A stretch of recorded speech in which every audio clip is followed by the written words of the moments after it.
మనం దీనికి ముందు ఉన్న వీడియోలో విశ్వంలో ఉన్న 14 లోకాలలో 7 లోకాలైన పైలోకాల గురించి తెలుసుకున్నాం. మిగిలిన 7 లోకాల గురించి ఇప్పుడు చూద్దాం. వీటిని అధోలోకాలు అంటారు, అంటే క్రింది లోకాలు.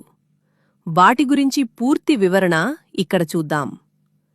8 అతలలోకం. ఈ లోకంలో మాయావి అనే దానవుడు నివసిస్తాడు. ఇక్కడ భూలోకంలోని మాదిరిగానే భోగాలతో కూడిన జీవితం ఉంటుంది.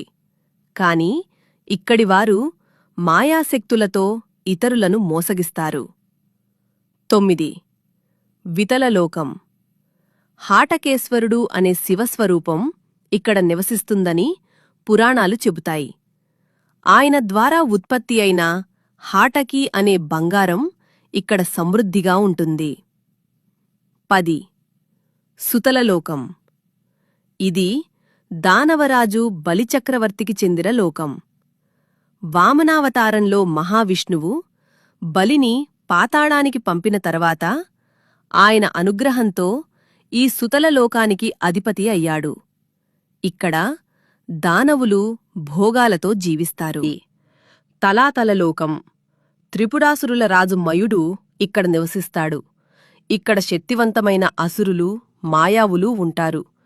వీరు భౌతిక సుఖాలు, శక్తుల కోసం ప్రయత్నిస్తారు. 12 మహాతలలోకం.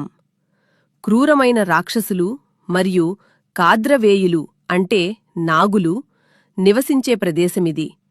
వీరిలో కుహకుడు, తక్షకుడు, సుషేనుడు, కాళీయుడు వంటి ముఖ్యమైన నాగులు ఉంటారు. 13 రసాతలలోకం.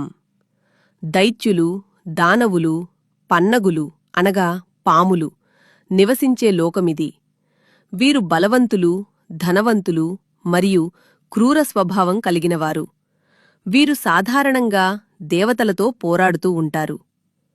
14 పాతాళలోకం. అధోలోకాలలో చివరిది, అత్యంత దిగువన ఉన్న లోకమిది. నాగులరాధు వాసుకి, శేషుడు వంటి సర్పాలు ఇక్కడ నివసిస్తాయి. ఇక్కడ రత్నాలు, ఆభరణాలతో కూడిన అందమైన నగరాలు ఉంటాయి. ఈ లోకాలన్నీ హిందూ విశ్వోద్భవ శాస్త్రములో భాగంగా కర్మ సిద్ధాంతానికి అనుగుణంగా జీవులు ప్రయాణించే వివిధ మార్గాలను, స్థానాలను సూచిస్తాయి. ఈ పూర్తి వివరణ మీకు అర్థమైందని ఆశిస్తున్నాను. మరిన్ని ఆధ్యాత్మిక విషయాల కోసం మా ఛానల్ని సబ్స్క్రైబ్ చేయండి.